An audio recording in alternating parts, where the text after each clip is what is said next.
We start off this list with the Devel 16. Now the situation of this car was kind of a bit funny cause like Gameloft just decided to screw up everyone. When this car was released on the Future Sparks update on the Drive Syndicate 8, this car was like extremely broken, like it would just take corners without losing speed, like the car could accelerate while drifting, it was just overpowered, it was just stupid. Like some people just spent all of their money on this car cause it was so stupidly overpowered. And like if nowadays a new Drive Syndicate car just came out and it could also like fucking accelerate while drifting and not lose any speed on corners, I would also like pay to win for it. Well, I would be extremely pissed if they just randomly decided to nerf it, cause like that in my opinion is so scummy from Gameloft. Like you release a broken ass car from a Drive Syndicate event and then you just nerf it like 4 or 5 months after. Everyone like people spend thousands of dollars maxing it out and then go on Discord and say, ooh, the physics of the Devel 16 were actually a bug, it was a physics issue. We just fixed it. Nah, like it was a nerf, it was not a fucking physics issue. It was just entirely meant for people to just see, oh, this car is stupidly overpowered, I'm gonna pay to win to get it, and then just nerf it, like, bro. But anyways, on the background video, you're just saying how fucking stupidly overpowered this car used to be. The video is not mine, by the way, because I didn't used to play this game when like the car came out. But I'm actually scared, like what if next Drive Syndicate like Gameloft actually releases some OP ass car and I just pay to win it and they just nerf it after? Well, it only has happened with the Devel 16, I believe, like no other Drive Syndicate car has gotten nerfed. So it is not something quite common to see. But knowing that it has happened before, we never know when it could happen again. But anyways, going back into the background video, like bro, this car is stupidly overpowered. Like look at those fucking drifts, it's just not even losing speed while drifting. But I actually feel bad about the people who pay to win to get it. Like imagine your pay to win broken ass car that you spend like thousands of dollars to get it just gets nerfed and then it comes out free to play on Gauntlet. Like bro, I would just fucking like quit the game if that happened to me. Anyways, I'm not sure, but I believe the nerf didn't even like change the car stats on the main menu, but what they did was making its drifting radius wider, so now it is harder to take sharp corners. And second, they just like removed this goofy ass floaty capability, so it is not as floaty now like as it used to be at the start, where this car just wouldn't lose speed on corners. And it used to just take like the Chiron 360 turn like at fucking max speed, like 550 kilometers per hour. Like no shit, this car was nerfed.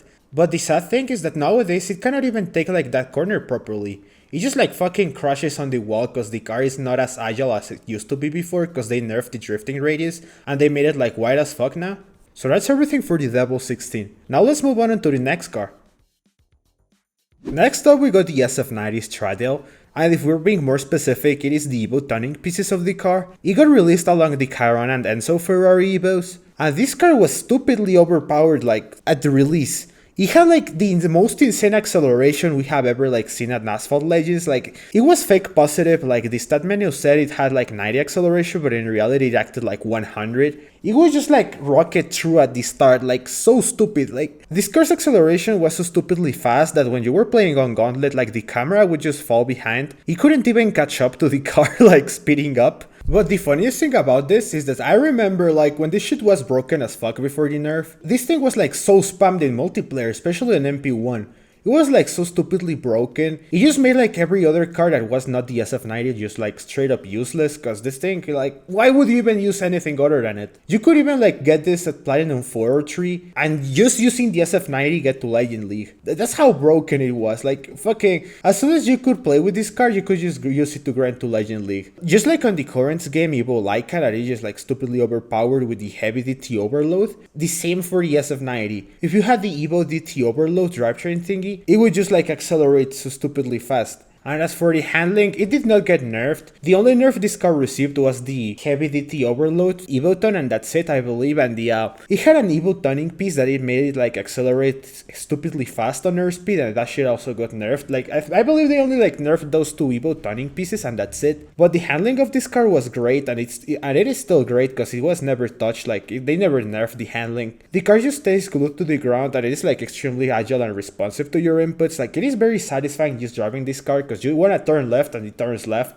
It is the opposite of having a stiff car, and the car got nerfed in December last year because it was broken. But just before moving on to the next car, I remember it was funny as fuck because I used to have both EVOs, like the EVO Chiron and the EVO SF90 at Division 4 of Gauntlet when I used to be at Division 4, because now I'm at Division 5 and I'm just being destroyed by Yesco Absolutes and Arash Imperiums. But back then at Division 4, I would just abuse the fuck out of these both EVOs, and I would like land at least top 3 gauntlet every single like gauntlet week, and I got number 1 like a couple of times, because this thing was like the meta, like EVO SF90 and EVO Chiron, like that was the meta of Division 4. It was like so stupidly overpowered and fun to play. That was like the best time ever, in my opinion, of me playing the game.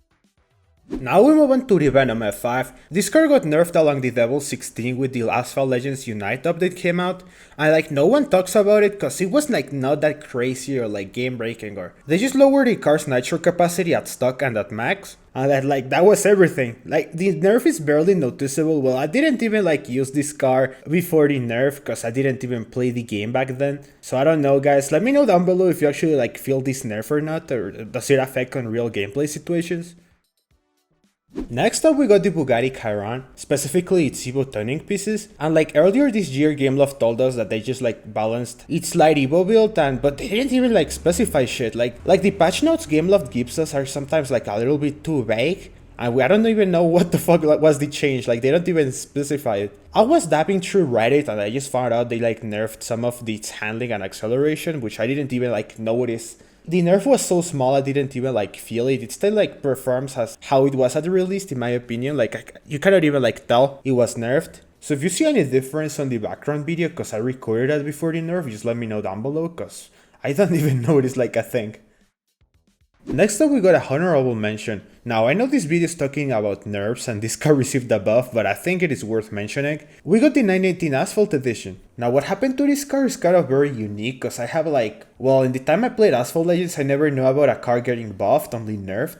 But I don't know, I might be wrong. But anyways, this car came out on the Porsche Selection Spotlight and everyone said that this car sucked. Cause it fucking did, it was like terrible. I don't know why Gameloft added this like terrible ass car. And everyone like complained that its performance just sucked and it was overranked. So they just like buffed its stats a bit and they just called it a day.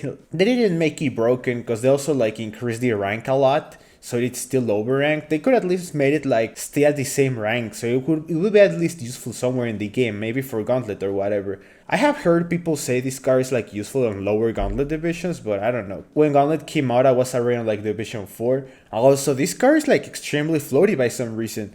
It is not useful once again because it is so overranked. It is one of those cars you can just like play for fun and that's it. Because it's just like insanely floaty, like you can like puncture it for very long. And it is pretty bouncy overall. Sadly, the car got a below average top speed, kind of bad acceleration, good handling and good nitro capacity, but I don't know, it is like very floaty, but when I use it I feel like the car loses way too much speed when drifting, even while floating, so I don't know, it is kind of weird. And in my opinion, the Envision 74 is better, cause it doesn't lose that much speed when drifting. Anyways, that has been all for me for this video. If you know about any other cars that have been nerfed or buffed, let me know down below. I probably have missed some, cause I didn't play like this game for a very long time, like I quit it like 5 years pretty much. So yeah, thanks for watching, I read every comment, your feedback matters to me a lot. Go watch out my other videos if you like this one, and I'll see you later.